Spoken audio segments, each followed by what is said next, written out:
Ako si Mary Jane Gapulan. Isa ako sa tagahanga ng ating pabansang bayani na si Jose Protasio Rizal Mercado y Alonso Yalonda, na mas kilala bilang si Dr. Jose Rizal.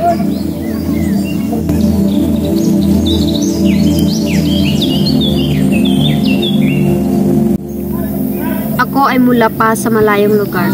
Ngunit kahit na ang distansya ay hindi makakadlang sa kagustuhan kong malaman ang bawat kabanata sa buhay ni Rizal. Masasagot ko kaya ang lahat ng aking mga katanungan?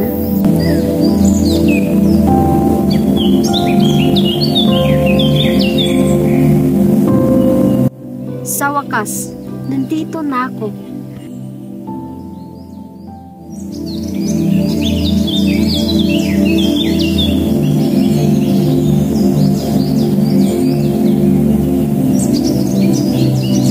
Si Aling Dolores. Siya ang makakasagot sa lahat ng aking katanungan. Si Josephine Bracken. Sino kaya siya sa buhay ni Rizal? Nagmahalan kaya silang dalawa ni Rizal? O humantong kaya sila sa puntong nagkaanak na sila?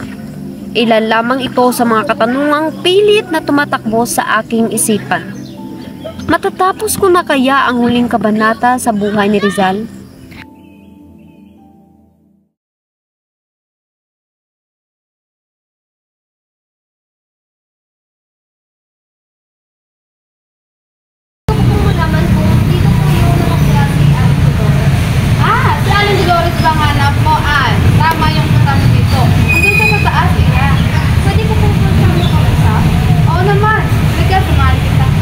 Tamang punta mo, wala siyang ginagawa kayo.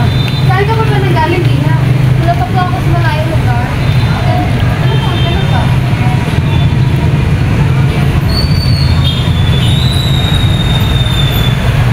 Ano ba kailangan mo kay Aling Dolores, Iha? May gusto lang po kasi akong itanong sa kanya. Ganun ba? Gusto ko lang po kasi malaman kung sino si Josephine sa buhay ni Rizal. Ayun, Iha. Ayun si Aling Dolores. Maraming salamat po. Wala ka naman. Sige no, punta ka na kay Aling Dolores at ako ay mag-aayos pa ng aking mga talim. Salamat po. Aling Dolores. Magandang hapon po. Ikaw po kasi Aling Dolores? Oo, Iha. Bakit? Pumunta po kasi ako dito upang malaman po yung tungkol kina Rizal at Josephine. Maaari po ba ako magtanong tungkol sa kanila?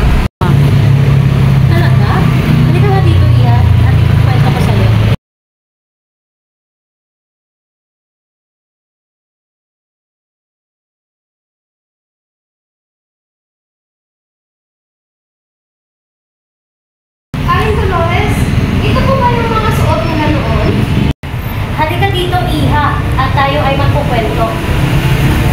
Alam mo ba, Iha, na si Josephine ay isang napakagandang babae?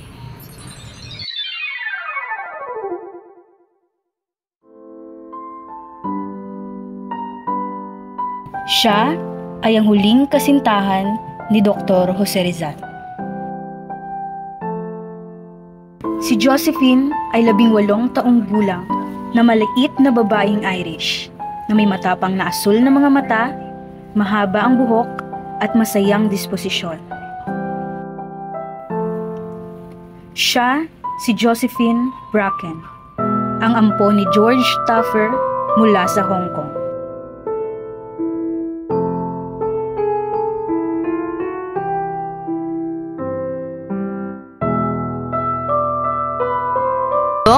Paano po ba sila nagkakilala ni Rizal? Si Jose Protasio Rizal Mercado y Alonso Yalonda, o mas kilala bilang Dr. Jose Rizal, ay isang magaling na doktor, kaya't napatungo si Josephine sa kanya upang humingi ng tulong.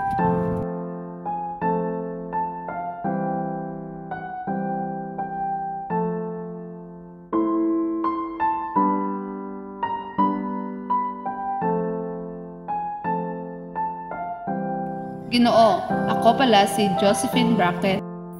Binibini, ako naman si Rizal. Aking napag-alaman na ikaw ay isang magaling na doktor. At dahil doon, sa iyo ko ay pinagkakaloob ang aking ama. Siya ay may kapansanan sa kanyang paningin. Maaari mo ba akong matulungan, Rizal? Nagagala kitang makilala, Josephine. Isang karangalan para sa akin na ako ang iyong napiling doktor. Ginawa ni Rizal ang kanyang makakaya upang matulungan si Josephine. Kaya mula noong araw na yon ay naging malapit sina Josephine at Rizal sa isa't isa.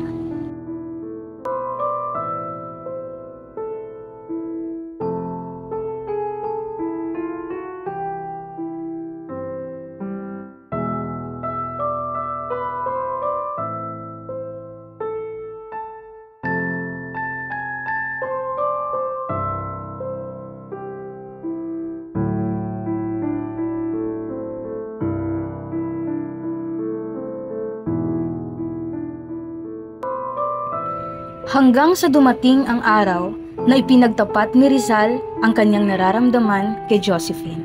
Josephine, mahal kita. Minahal nila ang isa't isa ng buong puso. Ngunit katulad ng ibang relasyon, maraming hadlang ang kanilang hinarap.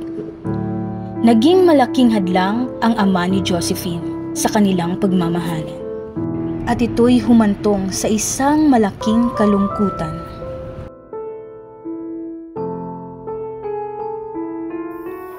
Bakit ganito ang buhay?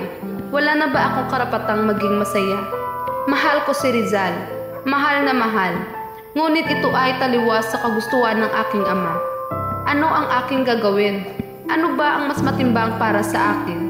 Ang aking utak na ang iniisip ang mararamdaman ng aking ama?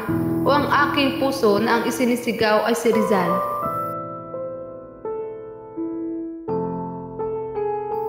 Magkakalayo na ba kami ni Josephine? Mahal ko siya at kaya kong gawin ang lahat upang makasama lamang ang aking mahal. Umuwi sina Josephine at ang kanyang ama sa Hong Kong.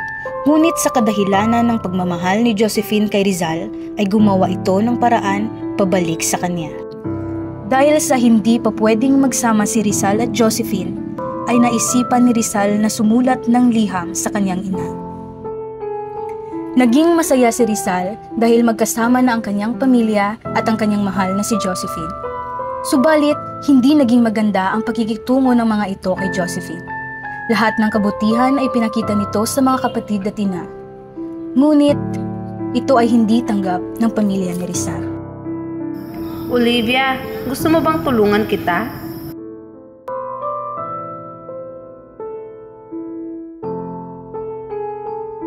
Sige na, gusto mo bang ipagpugla kita ng kape? Huwag na.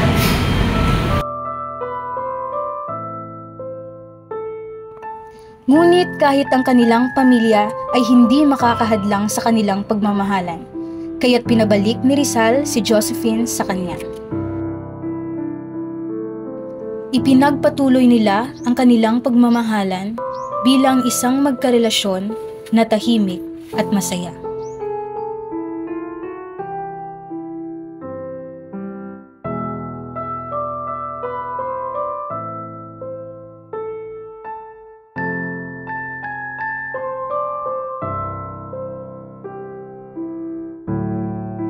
Ang kanilang pagmamahalan ay tila isang ulan na dumating ito na hindi nila namamalayan.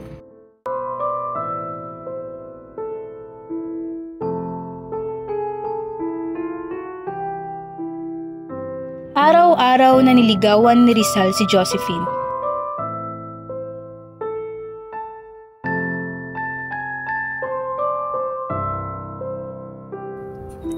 Naging mas malalim ang kanilang pagtitinginan. Habang tumatagal ang kanilang relasyon, ay mas naging matatag ang kanilang pagmamahal. Hanggang sa nagbunga ang kanilang pagmamahalan, nagkaroon ng anak si Rizal at Josephine. Ngunit ito ay nasawi rin ng ilang oras matapos ito ipanganak. Napalitan ng lungkot at bighati ang nararamdaman ng mag-asawa.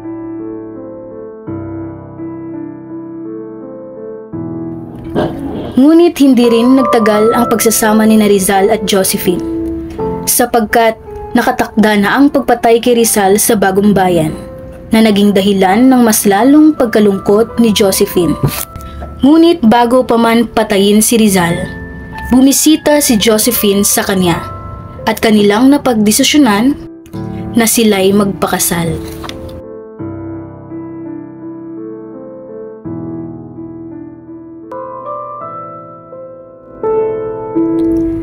Dahil sa nobela ni Rizal na nagpapahayag tungkol sa kasamaan ng mga praile, ay nahatulan ito ng kamatayan.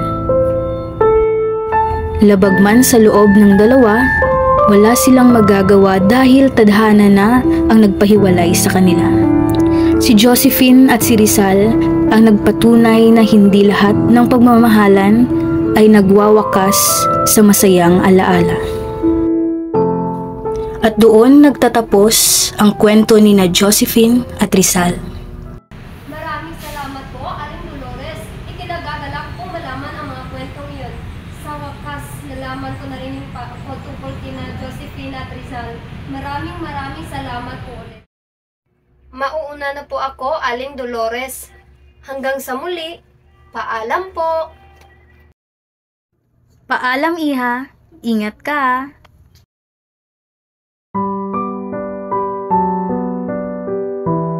Hanggang sa kamatayan ay ipinakita ni Josephine ang pagmamahal nito kay Rizal.